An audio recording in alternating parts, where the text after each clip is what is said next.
This happened to me a couple of weeks ago, and despite what I want to believe, I think it's still an ongoing issue.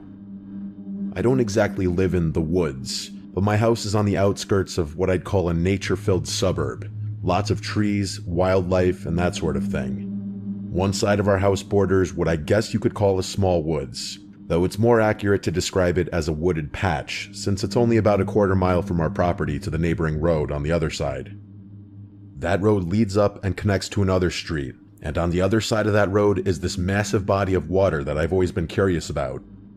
Growing up, I assumed it was some kind of reservoir, since there are tons of no trespassing signs and government property signs posted all along the fence surrounding it.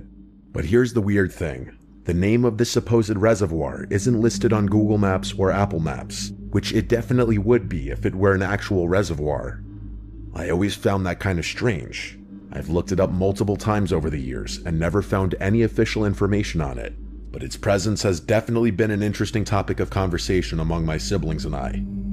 I'm on varsity cross country for my school, so I'm always looking for good places to run. That wooded area has become my go-to route because it's exactly a 2-mile loop, through that patch of woods, along that road by the water, then back around.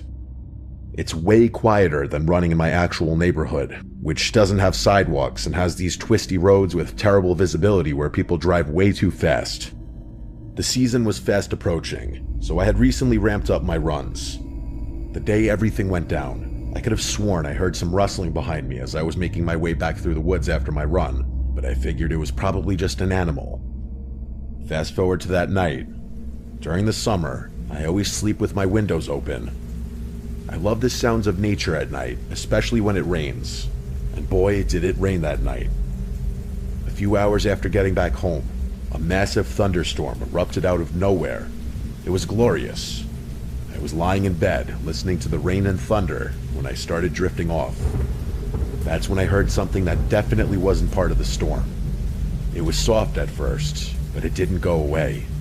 It was this soft sobbing or crying sound, and the more I listened, the more it sounded like it was coming from right beneath my bedroom window, and the more distinctly human it sounded. As if there was any doubt as to whether the sound could have been the result of the storm, a soft female voice cut through the raindrops. It said, clear as day, "Can you help me? I'm cold." I've never moved so fast in my life. It was like my primal instincts took over before fear could freeze me in place. I burst out of bed, ran to the front door, and sprinted around the side of the house toward my bedroom window. The rain was pelting so hard I was soaked within seconds, but I didn't care. I needed to do something. As scary as hearing that voice was, it had never occurred to me that something sinister was going on. My only thought was that someone was genuinely in danger, and as soon as I turned the corner, there she was. Huddled right underneath my window was a woman wearing white clothing, maybe a nightgown or a dress, and she was crouching like she was trying to stay under the small overhang of my window. I approached her cautiously and asked if she needed help. The whole situation felt like a fever dream, but then things went from 0 to 100 in a matter of seconds. As soon as she noticed me, she sprang up and rushes straight at me with a surge of energy I hadn't expected. Without much time to react, I braced myself for contact, but mid-stride, she seemed to hesitate. Maybe she noticed how tall I am, I can't say for sure. But instead of engaging me, she deviated from her collision course and veered off towards the woods. I stood there in shock as she disappeared into the darkness, running impossibly fast for someone with no shoes on. I didn't follow her. I immediately went back inside, still dripping from head to toe, and I woke my dad up. When I told him what happened, he was just as freaked out as I was. We went around and made sure every door and window in the house was locked. We talked about calling the police, but it was already after midnight, and we figured that by the time they showed up, the woman would be long gone. Plus, searching those woods in a thunderstorm seemed like it would be pointless and potentially dangerous for whoever had to do it, if they even agreed to. So we decided to just deal with it in the morning if necessary. I managed to fall back asleep eventually, and the next couple of days were completely normal.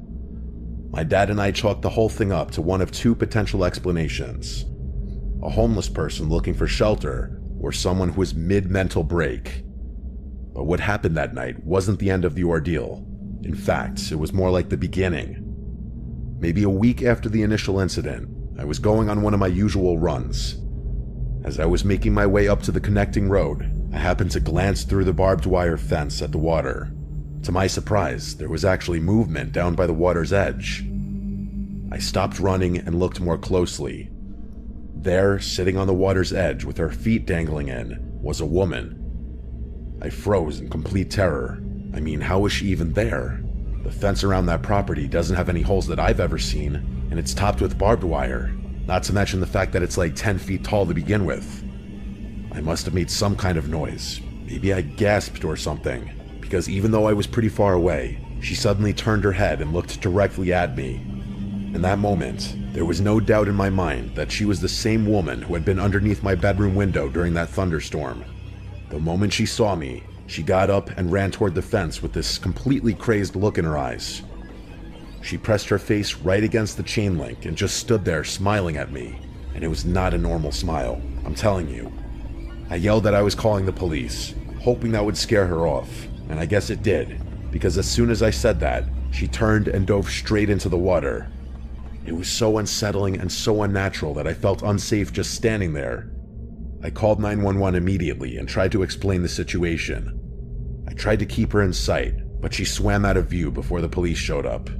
When they finally did, they took my statement and said they'd investigate the area. They told me to go about my day normally, which I was kind of shocked by. I haven't seen her again since then, but I've started hearing noises outside my bedroom window at night.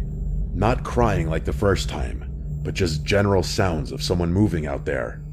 It's making me really paranoid, and I just know something else is going to happen. I've actually been reluctant to go running because I don't want to run into her again. I get that she's probably psychotic and probably followed me home after a run one day, but what remains the biggest mystery to me is how she ended up on the other side of the fence. My sister and I have spent hours looking for a way in there. I'm telling you, it's impossible. My cousin Nick is one of those conspiracy theorist types, and he's convinced that there's something more to the reservoir that the government wants to hide, but I think that's ridiculous. Still, I've never felt more unsettled than my own home.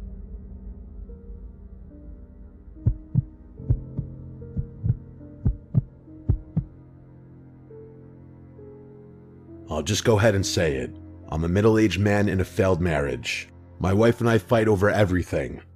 I can't really remember what my wife and I were fighting about this time. Probably something stupid. I ended up storming out of the house, something that happens all too often. Usually I just get a hotel room in a situation like this, but I didn't want her chasing after me, so I decided on a different option. I own a piece of property in the middle of nowhere that I've been meaning to repurpose. I think it used to be a shooting range or something like that. I honestly don't know. The previous owner died, and his estate just wanted to get rid of it. The building itself is this weird concrete block structure with a few warehouse-type rooms downstairs and an office area upstairs. It's actually pretty big, despite being only a few rooms. I figured I'd spend the night there. There was no way she'd be able to find me. I drove the 20 minutes through the increasingly desolate roads, and about halfway there, I noticed dark clouds building up. By the time I got there, I could hear thunder rumbling in the distance. I parked in what used to be a parking lot just as the first drops of rain started falling. I keep a spare set of keys hidden behind a loose piece of siding, which I was able to locate pretty easily. By the time I got settled, the storm had really picked up. The building has metal roofing, and the rain was coming down hard enough that it sounded like someone was dumping gravel on the roof. There's a decently comfortable cot in what I assume used to be the office on the second floor. That's where I'd be sleeping. Once I got settled, I finally felt some peace for the first time in weeks, despite the storm outside. Actually, the sound of the rain was kind of soothing. It made the place feel completely cut off from the world. But of course, nice things never last. Not for me, at least. The moment I started getting drowsy, I was ripped back to reality when the sound of shattering glass broke through the noise of the storm. My heart immediately started pounding. I lay there for maybe 30 seconds, listening over the drumming of rain on the metal roof, trying to figure out what direction the sound had come from. I keep a hunting rifle in one of the adjacent rooms there, mostly so my wife doesn't know I own it. So I grabbed it as quietly as I could and started making my way down the stairs. I stood there at the bottom of the stairwell, listening for something other than the sounds of rain, but there was nothing. Complete silence except for the storm. I decided to search the entire building methodically. I went room by room, rifle ready, checking every closet and corner. In the back room, I found what I was looking for. One of the boarded up windows had a hole punched through it, with glass scattered on the floor inside, but that was it. There were no signs of entry, and despite the window being shattered, there wasn't enough room for someone to fit through it. Still though, I was paranoid to my core. I spent another 20 minutes examining the property, but I couldn't find anything that even remotely looked out of place. I figured it was probably just vandals who threw a rock through the window and took off when they heard it break. I found some cardboard in one of the other rooms and taped it over the hole, then went back upstairs. I kept the rifle next to the cot just in case, but I was pretty convinced whoever it was had already left. I'm not sure how long I'd been lying there, maybe an hour, when I heard what I thought were footsteps moving below me. It was hard to tell over the rain, but it sounded like someone walking slowly, trying to move quietly under the cover of the storm noise. I again grabbed the rifle and crept to the top of the stairs, this time not risking alerting the intruder by walking down. The footsteps had stopped though, but there was no way they could have heard me.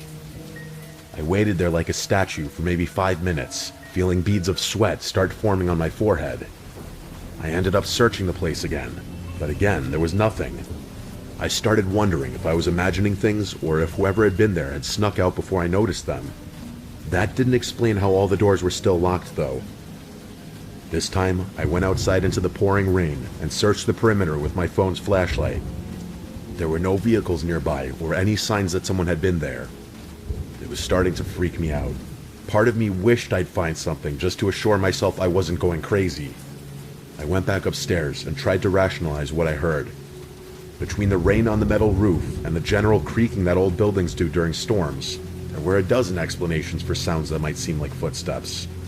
I tried to focus on getting some sleep, telling myself I was being paranoid, but that wasn't the end of it. Before I could even settle in again, I heard what sounded like furniture being dragged across the floor below me. This was different, not something that could be explained by the storm. The unmistakable sound of something heavy being pushed or pulled across concrete is not something a storm could create, not in a million years. This time I didn't hesitate. I grabbed the rifle and stormed downstairs, flipping on every light switch I could find. I was getting angry now, which was probably better than being scared. I yelled out into the darkness that I wasn't messing around, that I was armed, and that I wasn't afraid to defend myself or my property. My voice echoed through the empty rooms, and then died away into silence. Nothing had been moved, and no one answered me. You might be wondering why I didn't call the police at that point. It was partly because I wasn't sure what I'd tell them, but mostly because the property isn't completely up to code, and that's putting it generously. The last thing I needed was to bring official attention to the place, but standing there in that empty building, rifle in hand, yelling into the darkness, something suddenly shifted. In an instant, my frustrated anger transformed into pure, cold fear. It was more than just a changing attitude. It was like something icy washed over me. I could feel it, and every instinct I had was screaming at me to get as far away from that place as possible. I don't know what triggered it exactly, but I knew I had to leave. I quickly gathered my things, returned the rifle to its hiding place, and turned off all the lights. The storm was still raging outside, but I didn't care. I locked up the building and drove back home through the worst of the weather. It's been a little while since that happened, but I plan to go back in a few days, or whenever I have time really. I want to go back and investigate. Maybe install some kind of security system to see if anything's actually happening there, or if it was just my imagination. As far as what actually happened that night, I have no idea. Either someone was actually there and was able to hide from me, or I'm starting to lose my mind.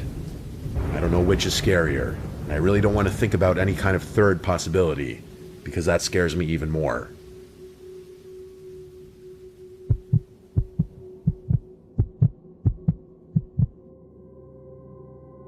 My name is Jason. I live in a pretty rural area where you have to drive at least half an hour to get to anywhere interesting. This happened to me 3 Fridays ago. My buddy Leo and I had driven out to this house party a few towns over. It wasn't a big banger or anything, just one of those chill gatherings where people hang out in someone's backyard playing beer pong and listening to music. A little collegey, to be honest, but there's not much to do around my neck of the woods if I'm being real. I was the DD that night, so I'd been nursing the same beer for like 3 hours while Leo was doing his usual thing, getting progressively louder and more philosophical as the night went on. He was pretty plastered by the time we left around 1 a.m., which was funny up until I realized I'd become his de facto babysitter. After finally dragging him away from the girl he was flirting with, I ushered him into my car to make the 20-something minute drive back home. The weather had gotten pretty nasty while we were at the party though. What started as a somewhat refreshing drizzle had become a torrential downpour that made it hard to see more than 30 feet ahead. I had to slow down to like 30 on roads I'd normally tear through at like 60. Leo kept complaining, first about my driving, then about the music, and finally about how badly he needed to piss. I told him we were 15 minutes from home max, but he kept going on about it. His tantrum was becoming insufferable, so after another 5 minutes of him whining, I gave up. I pulled over on this random stretch of road next to what looked like cornfields, though it was hard to tell in the dark and rain. We were literally in the middle of nowhere, no houses visible, no streetlights, just farmland on both sides of the road. I told him he could go ahead and get soaked for all I care, but I'm pretty sure he wasn't listening because he was already halfway out the car before I was even finished talking. He practically fell out of the passenger seat and stumbled off toward the field, disappearing within seconds. The rain was coming down hard enough that I could barely see him once he got 10 feet away. The literal moment he staggered out of sight, I remember I had an umbrella in my back seat. I sat there for a minute with the engine running, but then figured I might as well take advantage of the stop too. So I grabbed my umbrella, locked the door out of habit, and walked off in the opposite direction from where Leo had gone. I found a spot maybe 20 yards from the car, right at the edge of where the gravel met the crops. As I was standing there, I could have sworn I heard something rustling back near the car, something other than the deafening sounds of the storm. Without altering my stance, I looked back over my shoulder toward the car, but didn't see anything. I had the keys in my pocket and knew I locked the car, so I didn't think much of it. I finished up and headed back, surprised to find that Leo wasn't standing by the car yet. A few minutes passed, then 5, then another 5. Still no Leo though. I was getting pissed. What should have been a quick 20-minute drive home was turning into this whole 45-minute ordeal, and I had to be up early the next morning. I was about to honk the horn when I saw movement in the side mirror. Leo was sprinting toward the passenger door, and even through the rain and darkness, I could tell something was wrong. The second he got in, before he even had the door closed, he was screaming at me to drive. As if some kind of survival instinct activated in me, I pulled out of there as fast as I could, but with the rain and all, it wasn't like I could speed. Leo started explaining that while he was doing his business, he saw what he thought was me somewhere to his right. The person started walking deeper into the field, and Leo, in his drunk logic, thought I was messing with him, or maybe that I was drunker than I'd let on, so he followed. He said he followed for a while, not entirely sure what I was doing and too drunk to analyze the situation properly. Eventually, the figure turned around, and Leo realized it definitely wasn't me.